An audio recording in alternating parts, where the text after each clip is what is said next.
صل علی سیدنا و مولانا محمد وعلی آل سیدنا و مولانا محمد وبارک وسلم۔ انتہائی قابل احترام شیخ الحدیث و تفسیر حضرت مولانا مفتی حبیب الرحمان صاحب دامت برکاتہ العالیہ، انتہائی قابل احترام برادر محترم ہمارے ملک کے مشہور خطیب حضرت مولانا عبدالکریم ندیم صاحب دامت برکاتہ العالیہ،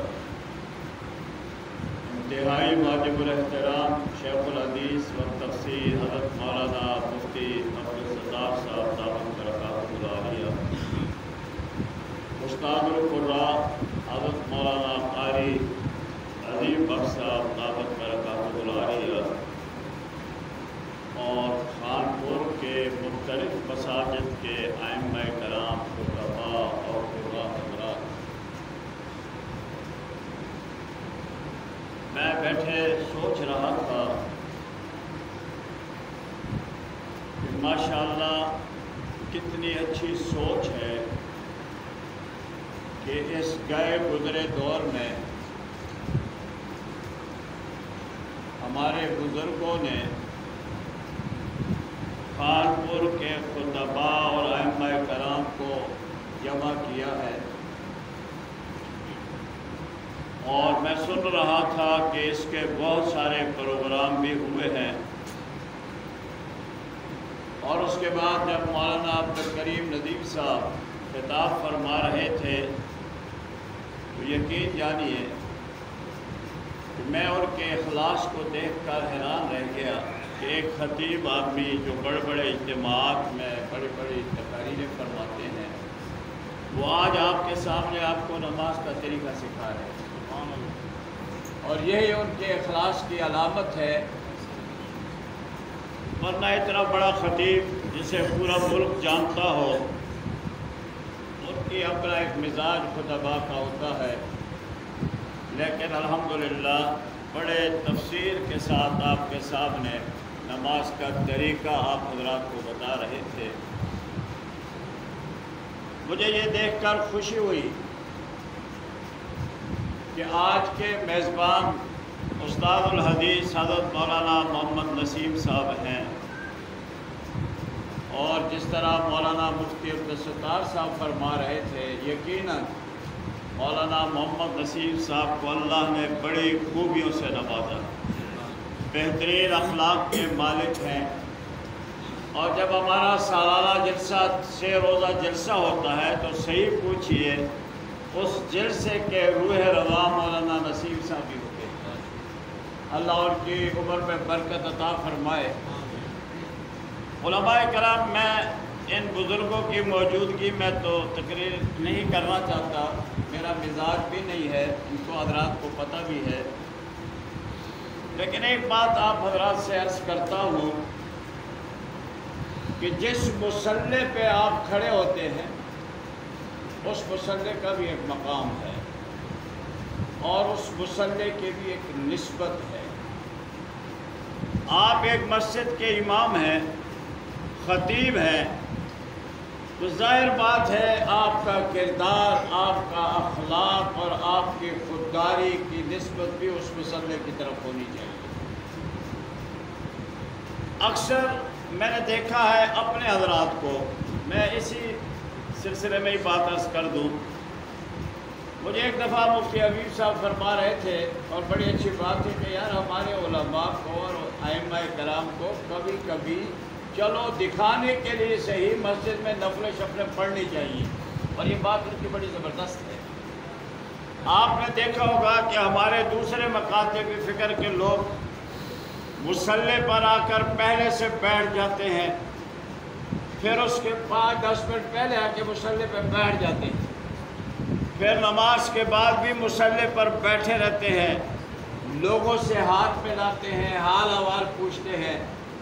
میرا اور آپ کا عالم یہ ہے کہ ہم عین اس وقت مسجد میں جاتے ہیں جب تکبیر شروع ہو جاتی ہے، صرف نماز فرض پڑھتے ہیں اور اس کے بعد اپنے حجروں کی طرف چلے جاتے ہیں۔ ہمارا وہ رابطہ جو مقتدیوں کے ساتھ ہونا چاہیے ہمیں مصلی پر بیٹھے ہوئے اپنے مقتدیوں کے ساتھ بات چیت کرنی چاہیے، حال احوال پوچھنا چاہیے۔ محلے کے لوگ ہوتے ہیں، مختلف مزاج کے لوگ ہوتے ہیں، اس مزاج کے مطابق ان سے گفتگو کرنی چاہیے۔ ہم اتنا جلدی اٹھ کر چلے جاتے ہیں، جا کر اپنے دفتر میں یا مدرسے میں جا کر بیٹھ جاتے ہیں۔ میرے خیال میں اس پر ہمیں کچھ سوچنا چاہیے۔ ہمیں مصلی کے لیے وقت دینا چاہیے، مسجد میں پہلے پہنچنا چاہیے، مسجد میں 2-4 نفل ہمیں پڑھنے چاہیے، تاکہ میرا مقتدی یہ دیکھے تو صحیح کہ میرا امام صاحب نفل پڑھ رہا ہے اور اس کو بھی شاید 2 رکعت نفل پڑھنے کا شوق پیدا ہو جائے۔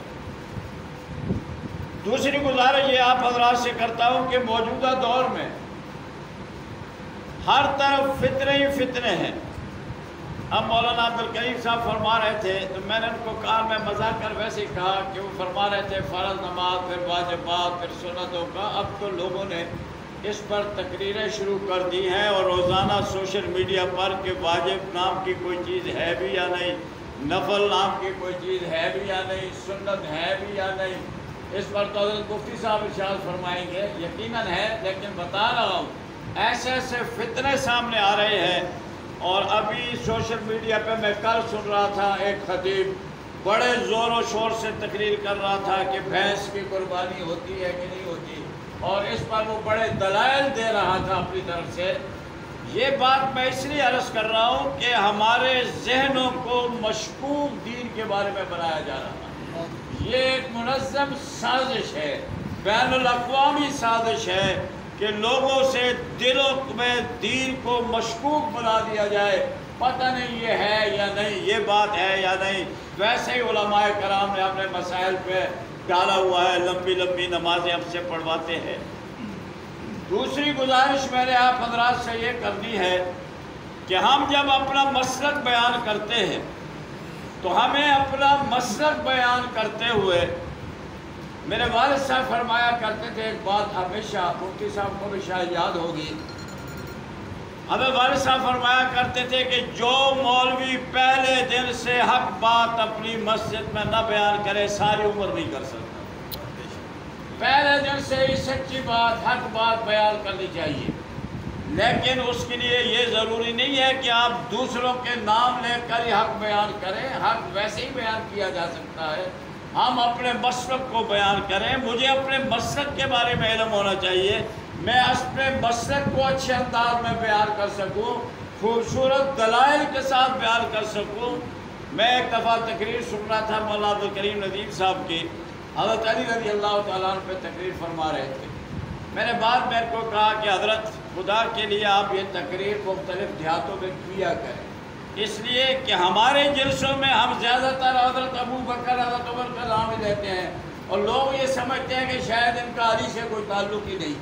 اور جس انداز سے حضرت مولانا عبدالکریم صاحب نے حضرت علی رضی اللہ تعالیٰ عنہ کے فضائل، ان کے واقعات اور ان کے فیصلے سنائے، اتنی خوشی ہوئی اور بہت سارے لوگ اس سے متاثر ہوئے۔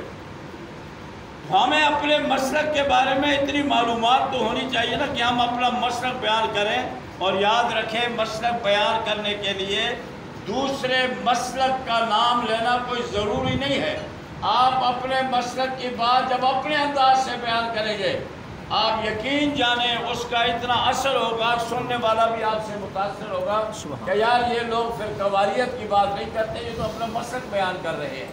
اور الحمدللہ ہمارا مسلک ایسا ہے، ہمارے پاس اپنے مسلک کے ایسے دلائل موجود ہیں کہ شاید کسی اور مسلک کے پاس ہو۔ دوسرا، علماء کرام، آپ خطباء ہیں، ائمہ کرام ہے، جس نے یہ کوشش کی آپ کو اکٹھا کرنے کی، اس نے بڑا ثواب کمایا ہے، بہت ثواب کمایا ہے۔ اس گئے گزرے دور میں اگر آج بھی ہم میں آپس میں اتحاد نہیں ہوگا، ہم آہنگی نہیں ہوگی، ایک دوسرے کی قدر نہیں کریں گے، ایک دوسرے سے محبت نہیں ہوگی، تو یاد رکھنا دشمن اتنی تیزی کے ساتھ اتنا کچھ لے کر آپ کے پیچھے لگا ہوا ہے کہ اگر ہم میں اتحاد اور اتفاق نہ ہوا تو شاید ہم ان فتنوں کا مقابلہ کر سکیں۔ ہمیں ان فتنوں کے مقابلہ کرنے کے لیے چھوڑ دیں ان باتوں کو۔ ہمارا یہ مزاج ہے کہ ہم اپنی مسجد میں ہیں، ہمارے اپنے مدارس ہیں، لیکن ہم اپنے مدرسے میں بیٹھ کر دوسرے مدرسے کو خواہ برا کہتے ہیں. ہم دوسرے خطیب کو امام کے پیچھے خواہ باتیں کرتے ہیں. جب میں کسی عالم کے خلاف کسی بھی مجلس میں لوگوں کے سامنے بات کروں گا تو یاد رکھنا آپ کی عزت بھی اس کے دل میں باقی نہیں رہے گی. وہ آپ کی عزت بھی نہیں کرے گا. آپ اپنے عالم کی خود عزت کریں گے, اپنے عالم کی شان بیان کریں گے تو یقین جانیے اللہ آپ کو آپ کی عزت میں بھی اضافہ کرے گا. میرے والد صاحب فرمایا کرتے تھے, بات ہو رہی تھی قرآن کے درس کی, مولانا عبد الکریم صاحب بھی فرما رہے تھے. میرے والد صاحب مجھے اکثر کہا کرتے تھے, بیٹا جب بھی میں لاہور حضرت لاہوری کی خدمت میں ملاقات کے لیے حاضر ہوتا تھا تو حضرت لاہوری اس انداز میں مجھ سے پوچھتے تھے کہ غلام ربانی درس قرآن دیتے ہو یا نہیں دیتے. جب سے ہم نے درس قرآن دینا چھوڑ دیا ہے, قرآن کے اندر قرآن کی شان ہے کہ ڈاکٹر اسرار جیسا غیر عالم بھی اگر قرآن کی درس دیتا ہے تو لوگ اس کو بھی سنتے ہیں اور بڑی محبت کے ساتھ سنتے ہیں. تو آپ تو علماء ہیں, ڈاکٹر نہیں علماء ہیں. جب ہم قرآن کا درس دیں گے 10 منٹ 5 منٹ زیادہ نہیں, اور اس کا صرف ترجمہ اور اس کی تھوڑی مختصر تشریح آپ بیان کرنا شروع کریں گے, آپ کی مسجد میں بھی برکت ہوگی, مقتدیوں کے دلوں میں آپ کی عظمت پیدا ہوگی اور آپ کے مقتدیوں کا عقیدہ بھی صحیح ہوگا. جب سے ہم نے درس قرآن دینا شروع بند کیا ہوا ہے, ہم تو قرآن کا درس دیتے نہیں. مجھے یہاں آ کر خوشی ہوئی ہے, ندیم صاحب بتا رہے ہیں کہ پتہ نہیں کتنی مسجدوں میں ہم نے قرآن کا درس شروع کرا دیا ہے. یہی اصل کام ہے اور اسی پر محنت ہونی چاہیے. اللہ تعالیٰ آپ کے اس اتحاد اور اتفاق پہ برکت عطا فرمائے. اللہ تعالیٰ آپ لوگوں کو ایک دوسرے کا احترام, ایک دوسرے کا ادب کرنے کی توفیق عطا فرمائے. خوش قسمت ہیں کہ آپ کے شہر میں حضرت مولانا مفتی حبیب الرحمان درخواستی اور مولانا عبد الکریم ندیم جیسے آپ کے پاس سرپرست موجود ہیں.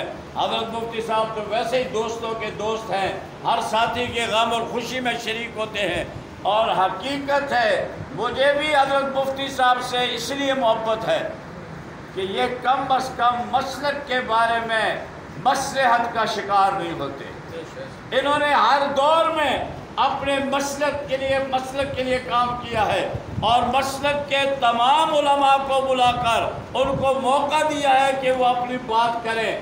یہی سب سے بڑی خوبی ہے. اور آج آپ کے اندر یہ جو جذبہ موجود ہے یہ ان جلسوں کی برکت ہے, ان علماء کی برکت ہے جو ان جلسوں میں آتے ہیں, آپ کے سامنے مسلک کے بارے میں تقاریر کرتے ہیں, آپ کا ذہن بنتا ہے.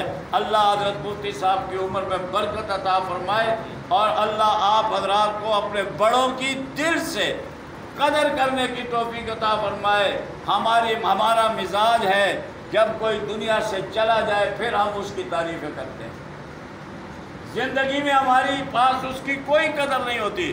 جب دنیا سے چلا جائے پھر ہم بڑی بڑی تعریفیں کرتے ہیں. چاہیے تو یہ ہے کہ جو لوگ ہمارے پاس موجود ہیں, بزرگ ہمارے, ہم اپنی زندگیوں میں ان کی قدر کریں, ان سے سیکھیں, ان کے تجربات کو سامنے رکھیں, ان کی محافل میں مجالس میں بیٹھیں. اب یہ مولانا عبد الکریم ندیم پورے ملک میں پھرتے ہیں, ان کے پاس بیٹھنے سے جو آپ کو فائدہ ہو سکتا ہے آپ اس کا تصور بھی نہیں کر سکتے. اللہ مجھے بھی آپ حضرات کو بھی ان بزرگوں کا احترام اور اپنے مسلک کے اندر اتحاد اور اتفاق کے لیے ہم سب کو اللہ مل کر کام کرنے کی توفیق عطا فرمائے. وآخر دعوانا الحمدللہ.